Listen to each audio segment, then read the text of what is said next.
Please be advised that the views and opinions of the host and guests do not reflect those of the station, the management, and its network. Sa barangay tayo, ikaw at ako.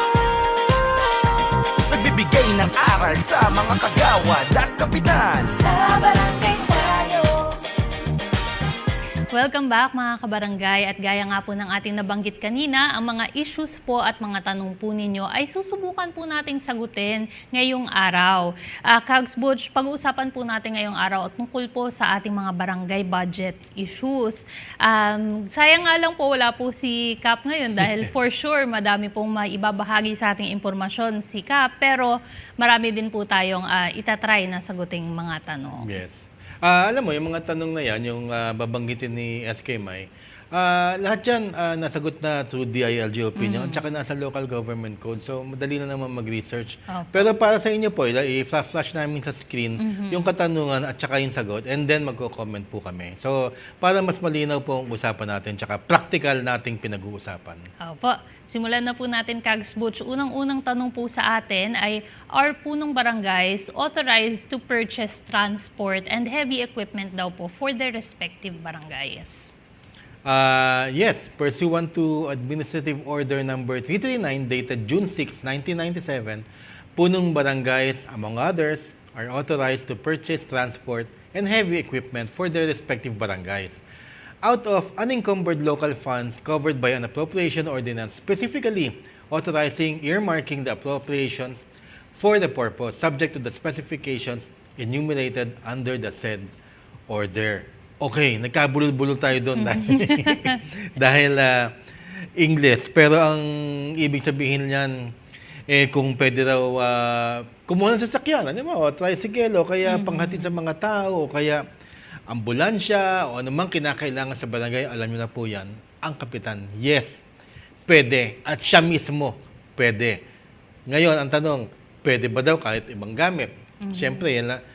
Of course, kung pinapayagan ang kapitan na mag-purchase ng sasakyan, halimbawa, at pinayagan ng council, meron siyang resolution na sa budget hearing ng council nakalaan na doon ang mga bibilhin.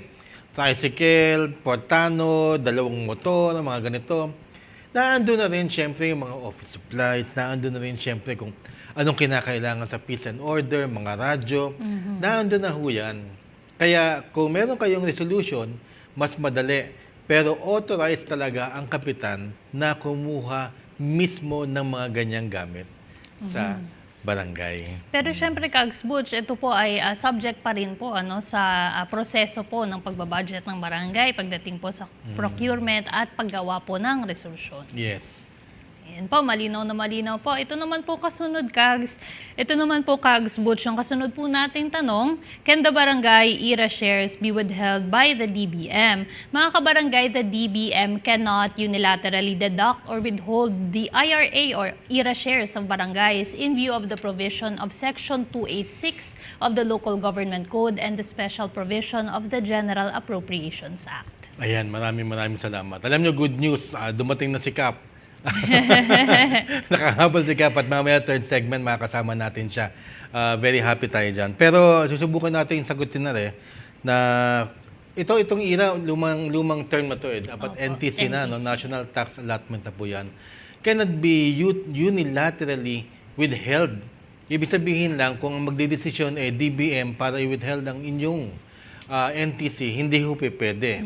Kinakailangan bilateral o merong rason na 2 partido ang nagsasabi o 2 ahensya ang nagsasabi, hindi muna pwede. Pero hindi talaga pwede sapagkat pag gumawa ang national government ng kanilang budget, which by the way, last year is 5.8 trillion pesos, kasama na po yan.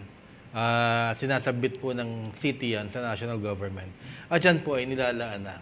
Except of course kung meron mga konting dagdag na kinakausap yung DBM. Pero mismo, ayan na po yun, yung hindi na po pwedeng i-withheld sa inyo ni naman ang inyong budget. Hindi pwedeng ipagkait sa taong bayan ang budget ng barangay. Okay po. Salamat po, Kags Butch. Ito naman pong kasunod nating question ay tungkol po sa mga additional positions sa ating barangay. Can the barangay government create new positions like clerk, bookkeeper, etc. for the barangay.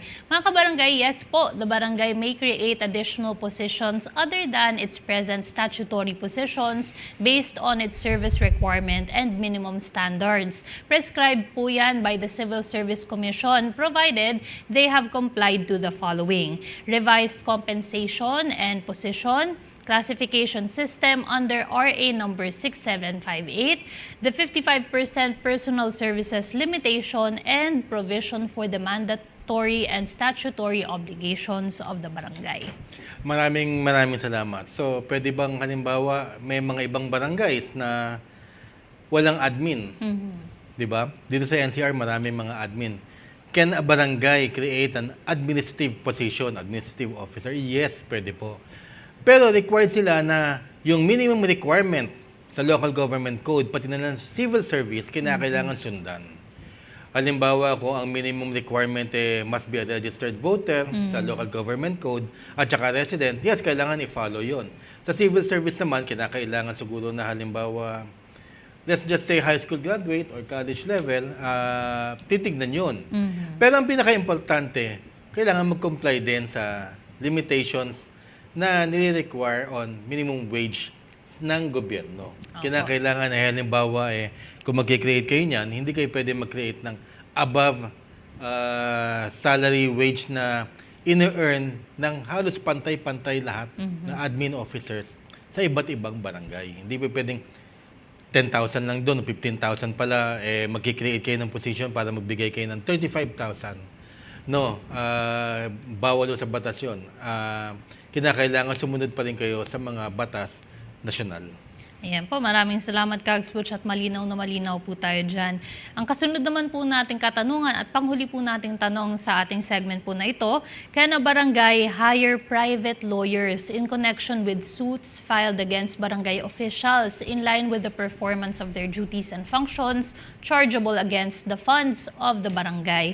Ang sagot po natin dyan mga kabarangay ay no. This matter has already been settled by the Supreme Court in the case of the municipality of Pililla, Rizal versus Court of Appeals at LGR number 105909 promulgated on June 28, 1994, which decision in said case was adopted by COA in its circular number 95-011 dated December 4, 1995. Ang subject po nito ay prohibition against employment by government agencies and instrumentalities, including government-owned and or controlled corporations of private lawyers to handle their legal cases. Ayan. Kags Butch, ano po bang ibig sabihin po nito? Well, kung halimbawa kinasuhan ng isang official ng barangay, kung pwede ba daw mag-hire yung isang barangay official na yun ng isang private lawyer, di ba? Magaling na abogado sa private sector, chargeable sa funds ng barangay, hindi daw pwede. Opo. Supreme Court jurisprudence po yan, although nakakalungkot sapagkat wala naman talaga tayong legal representation, tayong mga barangay employees. In fact, wala nga tayong legal office. Wala rin tayong legal representation pag tayo pinapatawag sa korte, especially kung badak ang pinag-uusapan sa drugs.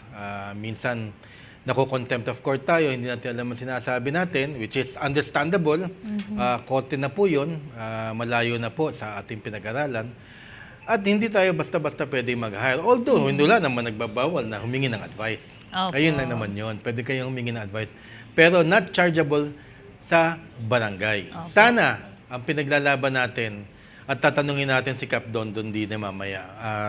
I-follow up natin tong question na sa kanya. Kasi importante to Kung pwede gumawa ng legal office sa barangay na chargeable sa budget at doon na mismo yung abogado na yon, regardless kung consultant o isang opisina man lang, na pwedeng pagtanungan ng mga hagawad at saka, kasi ang alam ko may legal counsel ang Opo.